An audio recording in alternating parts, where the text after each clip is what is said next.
রং খেলা আসলে আগে ছুটে ছুটে যেতাম, বলতাম রং খেলবো রং খেলবো, আর এখন কি জানি মনই চায় না রং খেলতে। তবুও বাবু একটু জোর করে লাগিয়ে দিয়েছিল, সেটা আর ক্যামেরায় ক্যাপচার করা হয়নি। তারপরে আর কি বা আশিপাশি কাজ করে একটা শাড়ির পিকো আর ফলস করা ছিল, করে নিলাম। আর এদিকে বাইরে দেখি কি সাংঘাতিক রং খেলা চলছে বাবা। এখানে একটা মানুষ আছে দাঁড়িয়ে, মনেই হচ্ছে না। ওর দাঁতগুলো দেখো, মানে ওই গাছটার সাথে পুরো মিশে গেছে, আর ওর দাঁতগুলো তো চমকাচ্ছে, মানে পুরো হোয়াইট, এত সুন্দর লাগছে ওর স্মাইলটা, কি বলবো। তারপরে আর কি স্নান করে চলে এসেছি পুজো দেওয়ার জন্য, যেহেতু দোল পূর্ণিমা ছিল, একটু ভালো ভক্তি করে পুজো করলাম। করে সন্ধ্যার সময় এখানে আমি আর ঠাকুমা শুয়ে আছি। আর এদিকে বাবা ছেলে গেছিলো, ওরা গেছিলো মেলায়।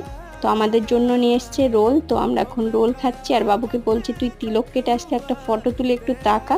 ও বলছে না আমি খাওয়াই ব্যস্ত, আমাকে খেতে দাও। তারপরে এখানে আমি আর ঠাকুমাও খেয়ে নিলাম। তো এইভাবেই